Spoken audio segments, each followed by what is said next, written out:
demanda de energía eléctrica para los que participamos en el sector es una felicidad, independientemente de todo, porque el aumento de la demanda de energía eléctrica significa una economía en expansión, una economía viva, una sociedad que se mueve, que se desarrolla, crecimiento demográfico, proyectos industriales, comercio, etc. Es un reto para el país, pero no es malo, es buena noticia. En República Dominicana, la región, por ejemplo, en el caso del territorio, la concesión o región que merece mayor atención a los fines de evitar problemas es la región este. La concesión que corresponde al este, que va desde aquí hasta Punta Cana y sus confines. Simplemente porque es la empresa distribuidora que históricamente ha tenido menor atención, ha sido más deprimida, peor administrada, sobre todo en el pasado, y todavía hay muchas cosas que corregir. Hay una densidad muy elevada de población, de barrios populares, en donde el cobro es muy difícil, presenta la menor tasa de cobro, de facturación y de eficiencia ese servicio. Y por lo siguiente, donde están los mayores retos de inversión, de atención y donde aparece la mayor cantidad de averías.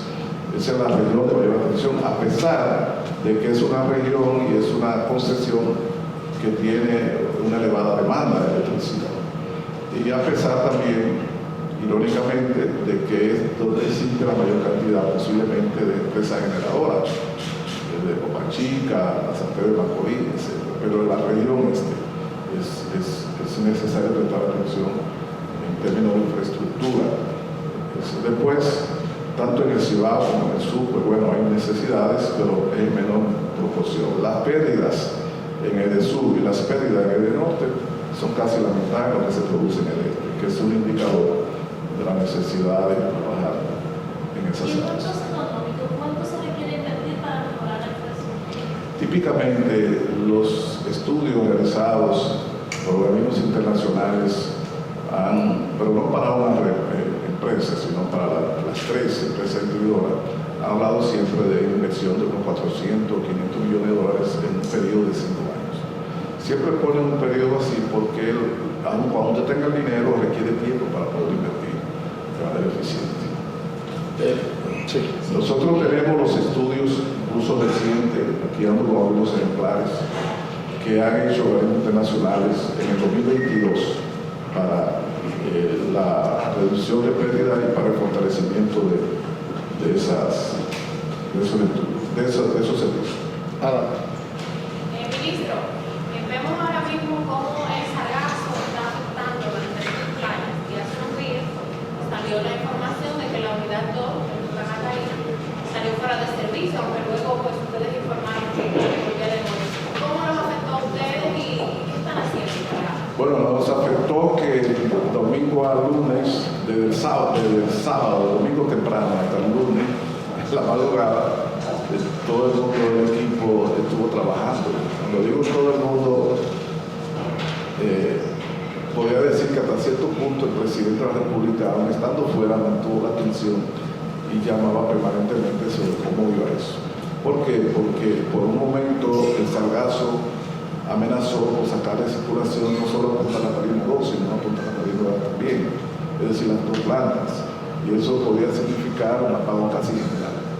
Sin embargo, se tomaron medidas porque el día entero del sábado y del domingo se estuvo trabajando, contratando buzos, contratando algunos equipos especiales de última hora, que amanecieron recogiendo sargazo, desviando, etcétera, y se bajó en cada planta el nivel de producción para que la demanda de agua fuera menor, etcétera, y finalmente se logró pasar ese fin de semana sin ninguna novedad.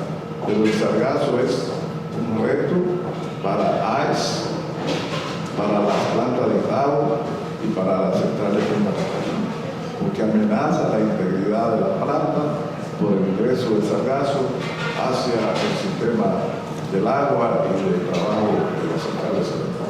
Es un problema que hemos estado enfrentando, pero es un problema.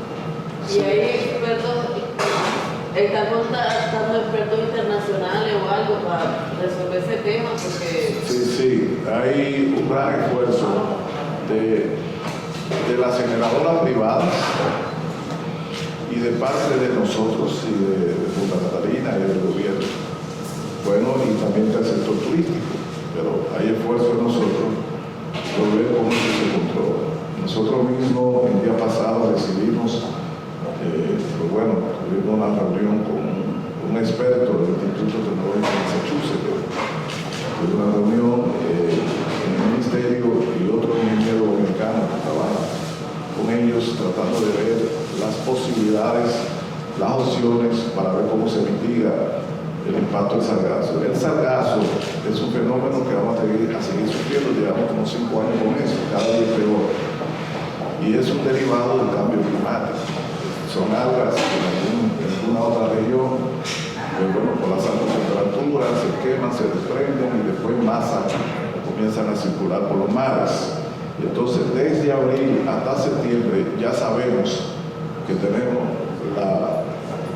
la presencia masiva de sargazo. Por consiguiente, lo único que nos queda es seguir trabajando para ver cómo mitigamos cada año ese fenómeno. No hay en América Latina ni en la región del Caribe una experiencia así muy concreta sobre allí lo controlaron de esta manera. Es un fenómeno nuevo que está constituyendo un reto tecnológico, técnico, para la generación de electricidad aparte del turismo. No tenemos una solución a la vista todavía así, de ese caso. Nacional. Bien, hace un tiempo supimos que se firmó un acuerdo con el Ministerio de Educación para la instalación de paneles solares en las escuelas. Entonces, me gustaría saber cómo va ese proceso, ¿ya se inició? Sí, lo que pasa es que son 314 escuelas, de las cuales la mayoría está en la provincia de Trinidad Sánchez y en la provincia de Santo Domingo, sin energía eléctrica o con instalaciones en malas condiciones. 314 escuelas. Y entonces está en la preparación de las licitaciones que se van a lanzar para la compra de los paneles que faltan y de las baterías y de todos los utensilios, todos los accesorios y equipamientos para iniciar las instalaciones. Hay algunos paneles ya en almacén, pero falta la gran mayoría. Entonces ya se está en la preparación de las licitaciones que se lanzarían. Es un acuerdo en donde el Ministerio de Energía y Minas aportará el personal técnico que va a dirigir y va a contratar a más si es necesario y va a dirigir los procesos de instalación de esos paneles en las escuelas del Ministerio de Educación que tienen esa necesidad. Pero ese es el inicio, porque se continuará con otras escuelas. Aunque tengan electricidad, pues instalarán paneles para reducir su nivel de consumo y de factura. Miguel Ferrer. Ministro, y a propósito de paneles, en su introducción, cuando se pasó a referirse a las energías no convencionales, usted refirió que hay varias instalaciones de ese tipo, fundamentalmente solar. Pero la energía solar solo en el día, y en el día un rango del día donde produce luz. No tiene cómo acumular esa energía para darla en la noche. ¿Cuál es la utilidad? ¿Cómo lo están utilizando? La estrategia para aprovecharlo y que no se desperdicie lo que genera. Mira, yo quiero decir de entrada, en respuesta a esa pregunta, que uno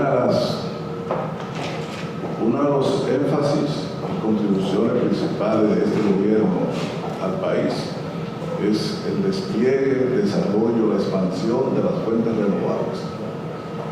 Y si me permite, te cito razones básicas de nuestra estrategia. Número 1, contribuir a que el país reduzca la dependencia de combustibles fósiles extranjeros para la producción de electricidad. Este es un país que no tiene, por lo menos que conozca y explote una sola gota de combustible fósil. Y ya hemos visto los eventos geopolíticos internacionales cómo pone a cualquier nación en ascuas al tener que depender de un combustible que no sabe si lo va a conseguir y a qué precio. La única manera que podemos nosotros irnos adelantando a reducir esa dependencia onerosa es aprovechando la energía solar y eólica. Segundo, nosotros somos la nación que no tiene, somos un sistema eléctrico que no tiene respaldo de otro sistema eléctrico. Centroamérica está interconectado hasta cierto punto, Sudamérica también, Europa también. Y la necesidad de Francia puede abastecerse con Inglaterra o España también, etc. Ahora, República Dominicana no está interconectado con ningún otro sistema, porque la única opción que tiene es Haití, y Haití no puede.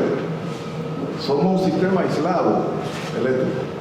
Entonces, tenemos que garantizar el abastecimiento, la seguridad energética es el primer punto. Entonces, una de las razones por las renovables.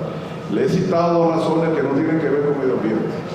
De manera que nosotros tenemos razones, motivos particulares para explotar las renovables. Y tercer lugar está el tema de la contribución a la descarbonización de nuestra matriz energética. En ese sentido, nosotros tenemos hoy una gran participación diaria de energía renovable en el servicio eléctrico. Y esa participación se va a implementar al final, lo que va de año, en donde en ocasiones hemos tenido 500 megavatios durante varias horas, nada más en renovables. Bueno, a final de año debemos tener más de 1000, nada más en renovables durante 4 o 5 horas del día.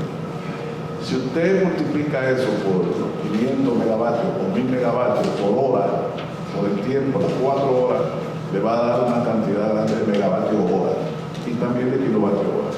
Y si ese kilovatio hora lo compra la distribuidora a precio de contrato de renovables que anda entre 8 y 9 centavos, y usted lo compara con los 14, 15 y 16 centavos que a veces se vende la energía en el mercado, usted encuentra que por cada kilovatio hora la empresa distribuidora reduce su precio o su compra en 3, 4 y 5 centavos, que al multiplicarlo por la totalidad de energía y por el número de horas le va a dar una gran cantidad de dinero. Nosotros nos estamos ahorrando millones de dólares, sin decirlo, y estos días lo publicaremos, con las renovables. Pero al final del año el ahorro será extraordinario. Entonces, ese es el impacto. Ahora bien, usted dice, esos son 4 horas y el día tiene 24. El otro paso que estamos dando es la introducción de baterías. Hay una resolución que se aprobó en la Comisión Nacional de Energía en donde ya no hay más instalación de proyectos renovables solares si no incluye una batería para el almacenamiento de la energía solar en excedente que pueda colocar otra vez en línea en los momentos que eso se da. Pero batería, pero mega batería. Sí, no son baterías. No son baterías de carro. No son baterías ordinarias. Construida in situ. No son construidas in situ, son baterías especiales que usted compra en Estados Unidos, en el mercado de China, y la trae y se utilizan para almacenar, se utilizan para capturar y almacenar esa energía solar y después la devuelven a las redes cuando usted quiera. ¿Y cuánto almacena?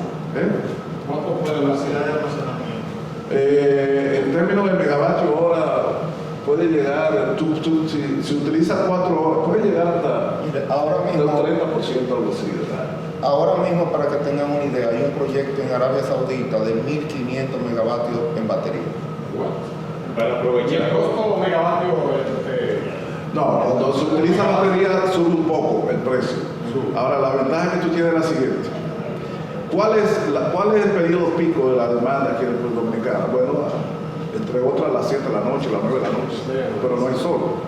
Ahora, si tú almacenas durante el día solar esa energía del sol, y entonces cuando el sol apaga, ya a las 9, a las 8, cuando esté la hora pico, que tú la abiertes otra vez el sistema, entonces durante esas horas pico, tú puedes comprar energía más barata que si no tienes la batería. ¿Por qué?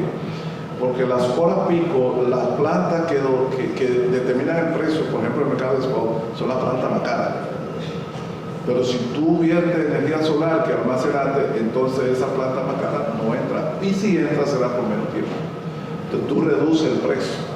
De manera que el tema de la batería, eso por un lado, reduce el precio porque estamos consumiendo energía del sol para sacar energía producida con combustible caro.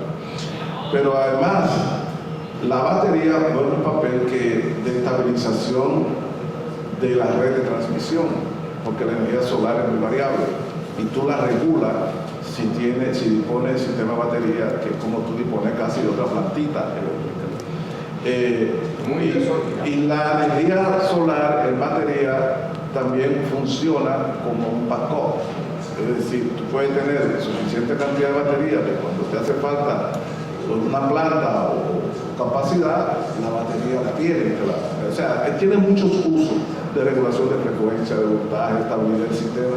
Por eso, nosotros hemos dispuesto que cada proyecto, y no hemos probado, todos los proyectos que hemos probado en los últimos tiempos para el futuro son con batería.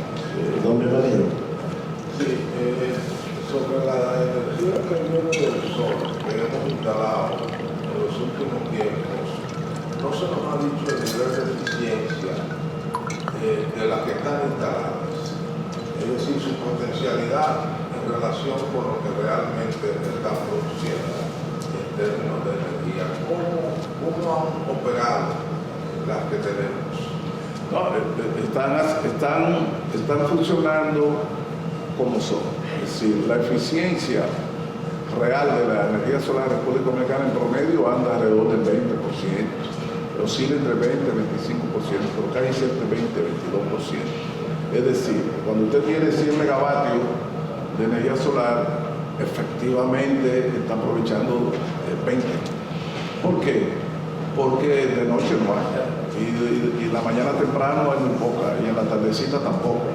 De manera que la energía solar, por definición, es menos eficiente en tanto y cuanto de toda la energía posible usted no aprovecha una parte. Las baterías es las que vienen a compensar ese déficit. Las eólicas es diferente, porque el viento no tiene hora ni día. El viento puede ser de noche, sobre todo nosotros disfrutamos mucha energía eólica en la noche. Ayudan junto con la hidráulica a abastecer la demanda. Entonces la eólica trabaja en la mañana, al mediodía, tiene pedido pico, pero siempre produce. La solar no.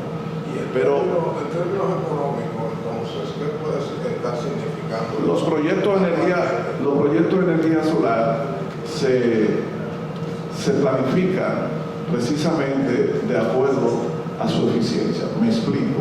El precio que la distribuidora compra cuando hacen un contrato con un generador solar, hacen un contrato por la energía que le vende. Si no produjo energía, no le vende energía, no tiene que pagarle. O sea, la distribuidora no cargan con esa ineficiencia. Y el generador solar tiene ventajas. Una de ellas es que no tiene que utilizar combustible para producir electricidad. Sencillamente es el sol, que no le cuesta nada. Lo único que tiene que amortizar son los costos de los paneles y otras instalaciones. O sea, ¿está siendo en este momento rentable a los... Claro que sí. Yo diría que es muy rentable, porque la presión que tienen los empresarios nacionales y extranjeros, porque la prueba del proyecto es demasiado grande. Yo diría que es muy rentable.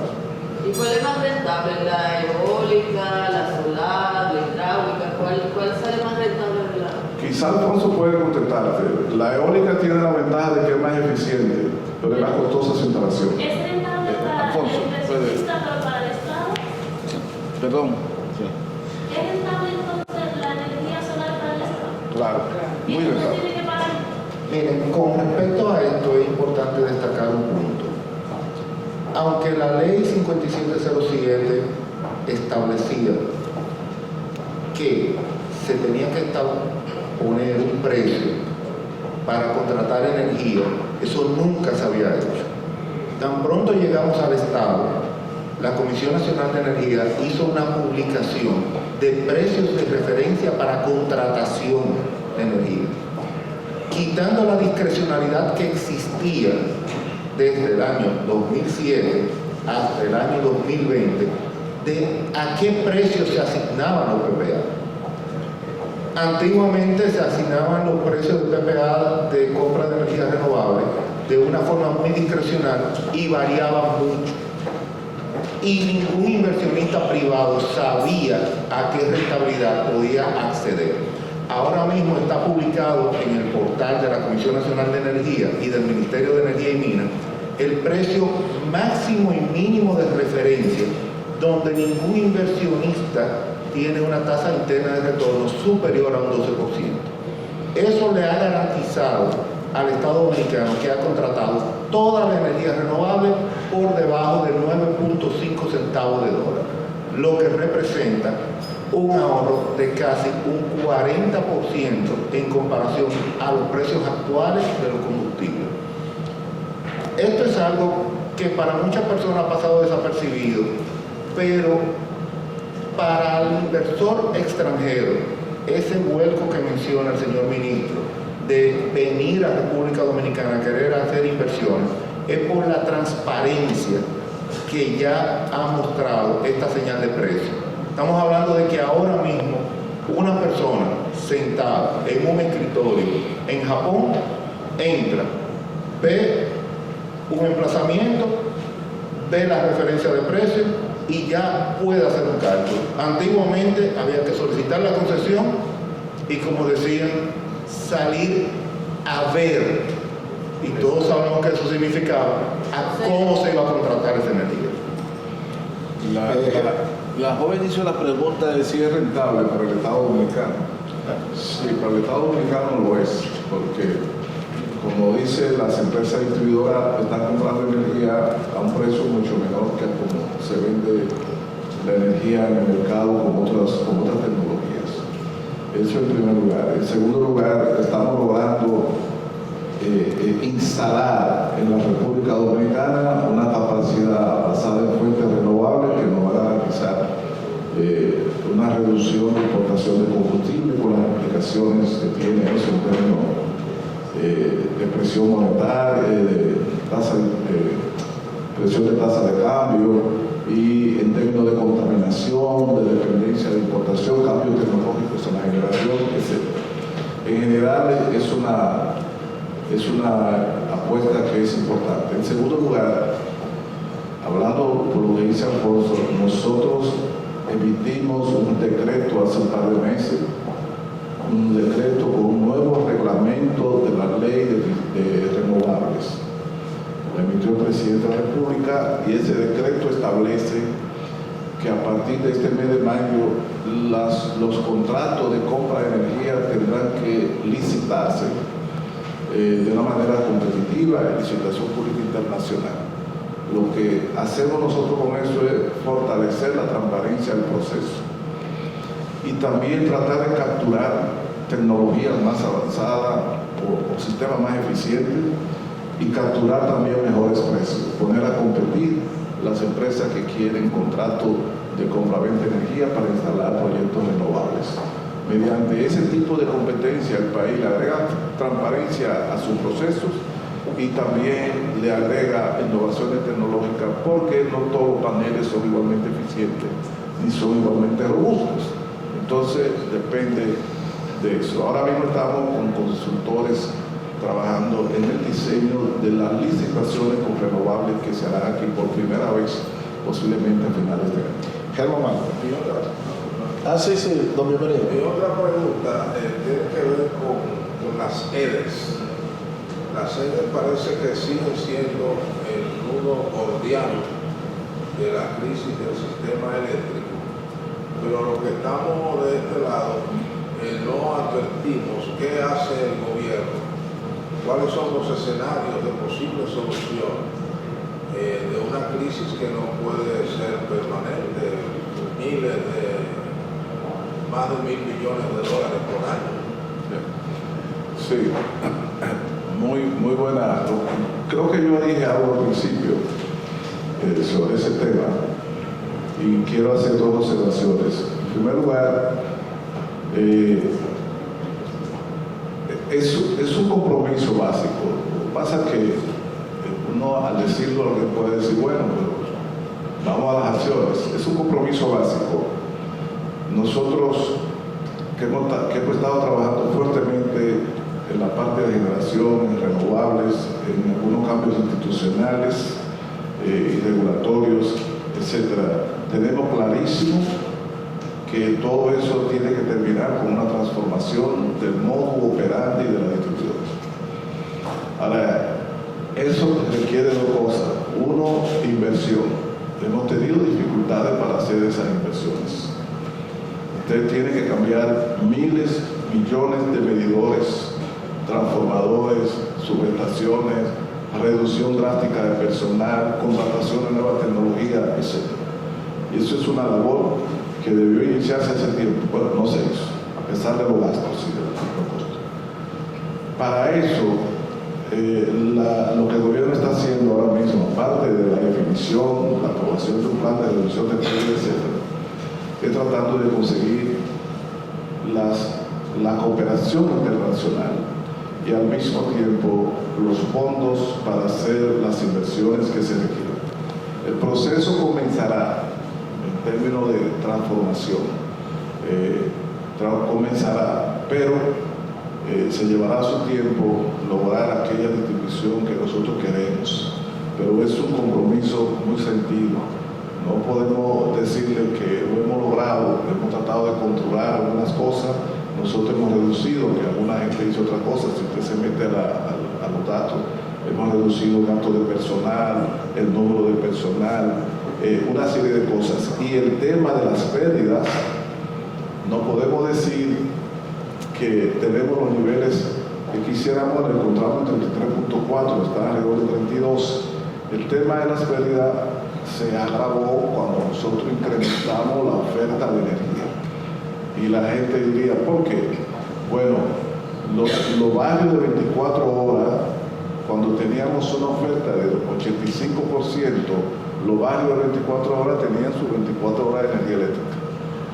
Cuando nosotros incrementamos al 99% la oferta o al 98%, esos 15% de diferencia fueron básicamente a tener en los barrios que no eran de 24 horas, que son precisamente los barrios de pérdidas, donde hemos tenido pérdidas de 40 y 50% históricamente. Entonces, el incremento de energía en las redes lo que significó fue un incremento de las pérdidas, porque usted está dando más electricidad en aquellos lugares donde tiene el sistema que se ha demostrado que no funciona. Nosotros lo hicimos conscientemente, lo hicimos porque necesitábamos salir de la crisis del COVID en el 20, y para salir de la crisis del COVID no podía ser con apagones. Entonces decidimos inyectar energía y la población se ha acostumbrado precisamente y correctamente a vivir sin apagones. El tema de la distribuidora, mi amigo, bienvenido. Quiero decirle, ayer tuvimos una reunión de trabajo en el Palacio precisamente sobre las distribuidoras. El tema de la distribuidora está en el centro de la preocupación y del compromiso de este gobierno. Y si no hemos avanzado más, ha sido por la dificultad de inversión que sostuvimos, sobre todo durante todo el año 2022, por la crisis de los energéticos a nivel internacional y la subida del precio de la electricidad, que nos llevó a una crisis que no pudimos disponer de los fondos para adicionalmente invertir en el CAPEX de la empresa distribuidora. Pero es un compromiso y tenemos conciencia de eso. Yo le voy a decir algo más a usted. El año pasado fue el peor año que ha vivido el país alguno en materia de energética. O sea, nosotros vimos en la televisión, en la radio, crisis de abastecimiento en España, en Inglaterra, en Chile, en China ni se diga. California, Texas. Y hubo crisis de abastecimiento en la República Dominicana, que no tiene combustible, que tiene que importarlo todo. No hubo crisis de abastecimiento, ni de combustible, ni de electricidad en la República Dominicana en el 2021. Simple y llanamente, y me disculpa si parezco darme loas a mí mismo, simple y llanamente, porque el gobierno y el equipo energético del gobierno se ha concentrado en manejar 24 horas, las 24 horas, gestionar el servicio eléctrico. Cuando el tema de la distribuidora fue el que me llevó a mí a Corea, el tema de la distribuidora llevó recientemente al director ejecutivo del Consejo Unificado a otro país de la región de América Latina, buscando las alianzas para poner en marcha una estrategia de solución del problema de la distribución eléctrica en la República Dominicana. Generalmente. Sí, yo iba a preguntar por el este, ¿qué pasa con el este?